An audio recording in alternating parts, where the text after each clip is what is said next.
Jean-Charles Colas, bonjour. Vous êtes vice-président de la métropole, vous êtes en charge des déplacements et vous êtes à ce titre, on peut le dire, vice-président délégué du Citral, c'est-à-dire que c'est le vrai patron du Citral, c'est vous, celui qui est président en titre, qui est le président de la métropole, Bruno Bernard. Lui ne voit ça qu'un peu plus loin et il se décharge sur vous de cette responsabilité. Alors pendant des années à la région, je me souviens, vous êtes intéressé, vous étiez conseiller régional vert et vous êtes intéressé au transport en commun. Vous réclamiez le développement, notamment dans la métropole, dans l'agglomération. Vous avez maintenant le pouvoir avec vos amis écologistes. Quand est-ce qu'on va voir les premiers effets de votre prise de pouvoir ? Alors d'abord, bonjour. Je m'inscris un petit peu en faux. Bruno Bernard est un vrai président du Citral. Il y a un vrai énorme travail au Citral et donc on se partage le travail, surtout en ce moment puisqu'on est en train de créer un nouvel établissement public imaginé par la loi d'orientation des mobilités. Et donc il y a beaucoup de concertation. Donc il y a vraiment du travail pour deux personnes et je pense que ça durera un moment et on travaille en bonne intelligence. Alors l'utilisateur que je suis, vous avez pris le pouvoir avec M. Bruno Bernard et puis vos amis écologistes. Concrètement, je vais voir un changement quand ? Alors normalement, parce qu'il y a aussi la crise de la Covid-19, notre changement s'opère en plusieurs phases.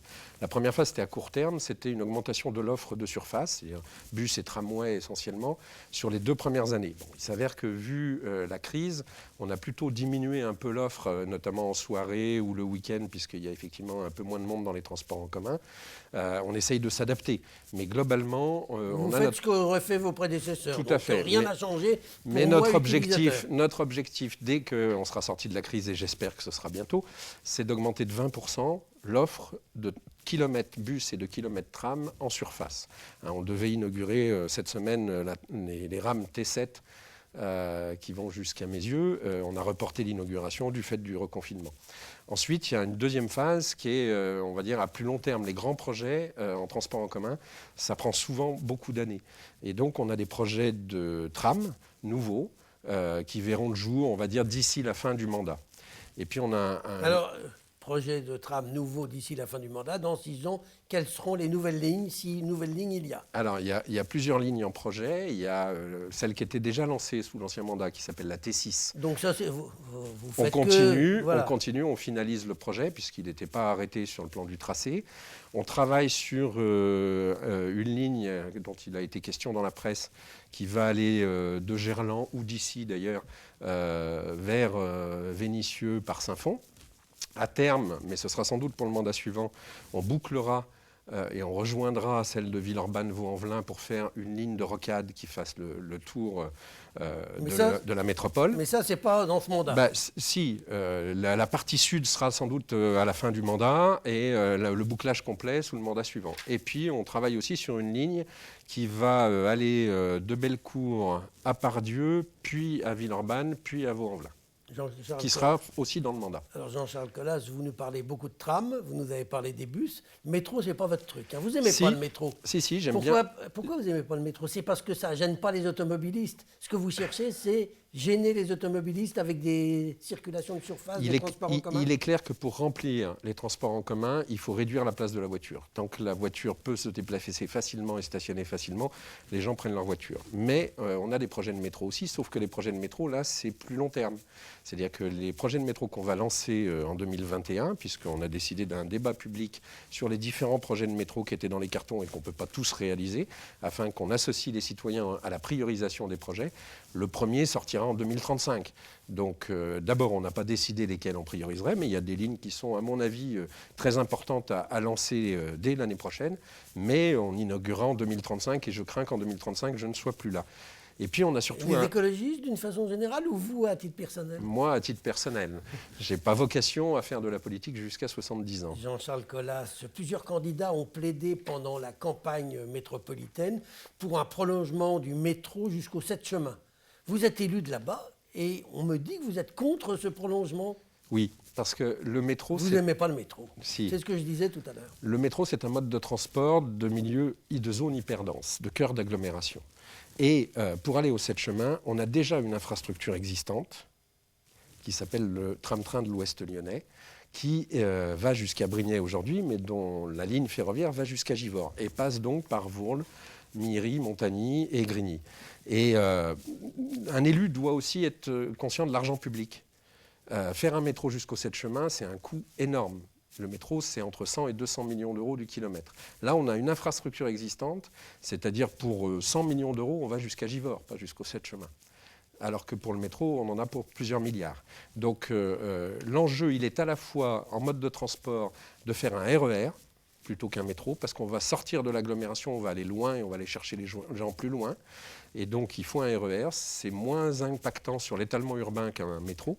Et ensuite, il faut être conscient de l'argent public. 1 euro vaut 1 euro, surtout en ce moment. Et donc si on fait un métro, on ne fait pas d'autres projets, puisque les budgets ne sont pas extensibles. Jean-Charles Colas, quelques petites questions toutes simples. Première chose, vous nous avez expliqué qu'en raison de la crise de la Covid, vous avez baissé l'offre des transports en commun. Mais ce matin, tous ceux qui sont venus à la radio comme vous parlent d'embouteillage. Est-ce que justement, vous n'auriez pas dû laisser l'offre, puisqu'il y a plein de gens sur les routes et qui ont des embouteillages? Ça veut dire qu'ils n'ont peut-être pas pu prendre des transports en commun. Je vous rassure, on a adapté l'offre et on l'adapte en fonction des besoins des gens. On sait très bien que, 1, les écoles, les collèges, les lycées sont ouverts, 2, les gens travaillent.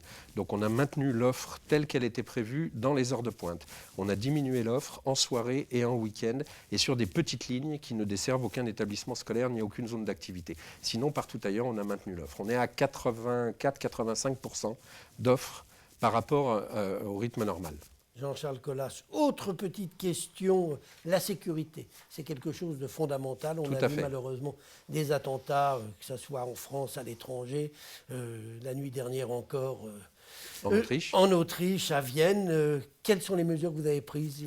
Est-ce que vous êtes comme le président Wauquiez, que vous combattiez quand vous étiez dans l'opposition à la région, qui lui développe la sécurité, plein de mesures, et notamment la vidéosurveillance dans les gares? Vous savez, je ne crois pas beaucoup en la vidéosurveillance en matière de sécurité. C'est un outil pour élucider des affaires, mais ça ne prévient pas. Vous voyez, à Nice, qui est la ville la plus équipée en caméras de vidéosurveillance, ça n'a pas empêché malheureusement l'attentat de la semaine dernière.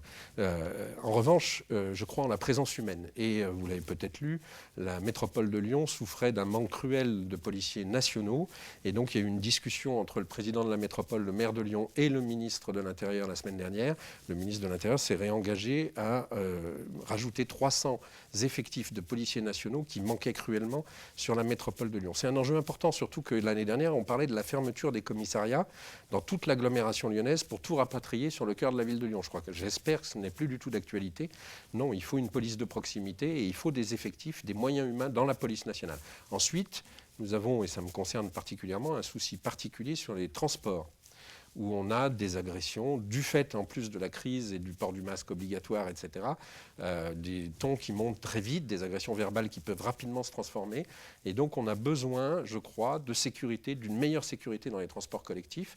Et donc nous y travaillons et nous réfléchissons. Le président de la métropole s'est exprimé à plusieurs reprises avec les services de l'État pour voir comment est-ce que la métropole pourrait effectivement mettre en place cette police des transports. Avant de nous quitter, juste un petit mot. Rhône Express, on sait qu'on en a beaucoup parlé avant les élections. Le contrat a été annulé, dénoncé. Quand est-ce que les tarifs vont baisser pour ceux qui utilisent Rhône Express? Les tarifs ont baissé. Non, uniquement pour les employés. Oui. Pour le public, moi, si je vais utiliser Rhône Express, ça n'a pas encore baissé. Est-ce que ça va baisser? Si vous allez pour prendre l'avion à Saint-Exupéry, effectivement, ce n'est pas notre priorité pour l'instant de faire baisser votre tarif. Notre première priorité, c'était de la faire baisser pour les gens qui travaillent sur la plateforme aéroportuaire. Il y a beaucoup de monde et qui du coup prenaient leur voiture parce que l'abonnement Rhône Express était très cher, surtout cumulé avec un abonnement TCL. Donc celui qui prend le train et qui arrive à Saint-Ex en TGV de Paris et qui veut venir à Lyon, il paye plein but. Pour l'instant, et nous sommes ça engagés... Ça vous gêne pas? Non, nous nous sommes engagés, parce que c'est un travail, vous savez, la tarification, c'est assez compliqué. Nous nous sommes engagés à baisser effectivement le tarif pour les personnes qui vont prendre le train à la gare TGV de Saint-Exupéry, et en particulier pour les plus jeunes, dans l'année 2021. Mais c'est effectivement un équipement nécessaire, c'est-à-dire qu'il faut que les contrôleurs puissent savoir que la personne va prendre le train et qu'elle ne va pas prendre l'avion. Donc, vous n'aimez pas les gens qui prennent l'avion? Non, mais on considère que si les gens vont prendre l'avion, d'abord, ils vont faire un vol avec un temps de parcours assez long, et ensuite, ils ont déjà dépensé beaucoup d'argent, donc c'est normal qu'ils payent un plein tarif. Eh bien, je ne sais pas si tout le monde sera d'accord avec vous, mais au moins ils vous auront entendu. Jean-Charles Colas, je vous remercie.